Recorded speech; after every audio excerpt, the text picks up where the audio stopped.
Good day mga ka-sports natin dyan. Ngunit sa mga fans ng Akari Chargers, hindi maganda ang balita natin. Sapagkat alam nyo ba, bago pa lang pala magsimula ang kanilang laban kontra sa Creamline, ay nabubu na sila. Naapektuhan nga dito ang ating Barbie Queen Laksina sa mga ginawa nga ng mga netizen. Grabe ang mga pambubu pala nila mga ka-sports.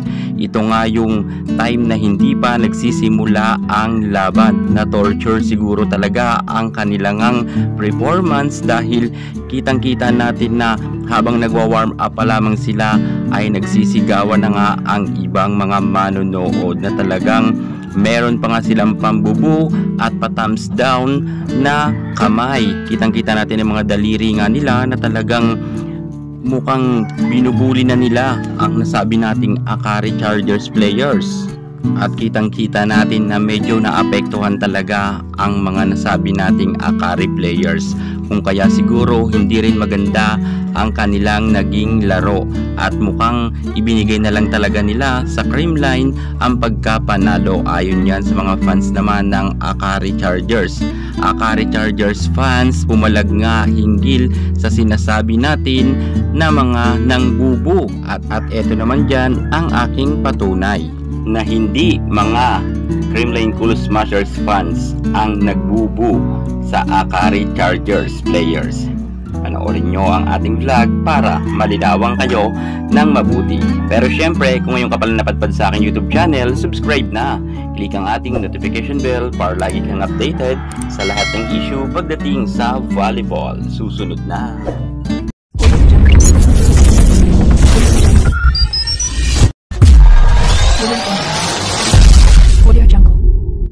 Gretchen Soltones, sa umpisa pa lang alam niya na raw na mangyayari ito at aware daw sila sa mga magaganap. Una pa lang daw ay pinaghandaan na nila ito at lahat daw silang mga magkaka-co-teammates ay nagchat-chat sila sa bawat isa na alam nila na ganito nga ang mangyayari. So may idea na talaga sila dahil nga sa init sa kanilang issue kontra nga sa mga pangdadaya daw di umano kahit wala namang katotohanan, sapagkat ayon naman kasi kay Malonzo ay wala daw talagang naganap na dayaan. Kaya't lilinawin natin na hindi naman talaga raw ito kasalanan ng kung sino pa dahil wala naman daw talagang naganap nga sa buwatan. Ngunit kapansin-pansin natin na naapektuhan pa rin ang nasabi nating si Barbie Ivy Laksina kung kaya pumalag na dito ang kanyang mga fans. At sinabi nga maaasahan din talaga mga CCS fans dahil sa pambubu nila sa mga players ng Akari. Hahaha, may pakinabang din talaga mga ugaling kanal nila paminsan-minsan. Keep it up, sana stay kayo sa kakanalan nyo. Hahaha. At eto naman ang sabi ng isa pang nag-comment. According nga sa kanyang post, the most evil are CCS fans. Di ba kayo yung mga nagbubu at no respect na mga fans na we-wish na ma-injured ang mga players ng Akari? At yan nga ang kanilang sinasabi at meron pa nga siyang mga patutsada pa na napakarami rin sa Creamline Cool Smashers fans. So eto, dahil nga sa pangyayaring yan, nagsalita nga rin itong kapitana ng Akari Chargers at eto naman ang kanyang sinabi para nga sa mga nangbubu sa kanila.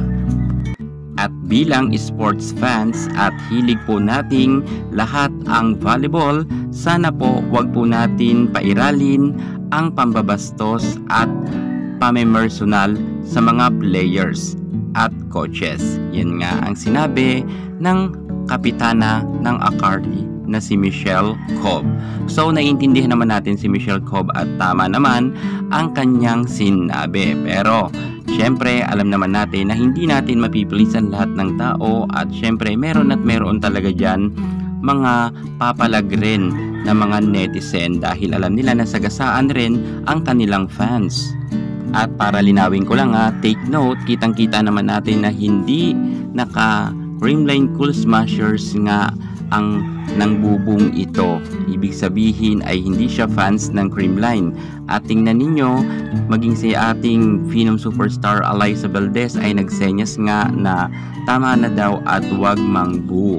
O yan nga mga ka-sports, kinakailangan rin kasi para sa mga players ay talagang maging mahinahon rin sila dahil huwaran nga sila ng mga kabataan at maging maganda rin silang halimbawa sa mga manonood para hindi nga sila mabu. Minsan kasi ang gaya nga ng iba sinisisi nila ang mga netizen, pero bilang isang atleta rin kayo, kinakailangan nyo na maging humble para hindi kayo mabash. Sa bagay, si Alyssa Valdez nga humble na nababash pa rin.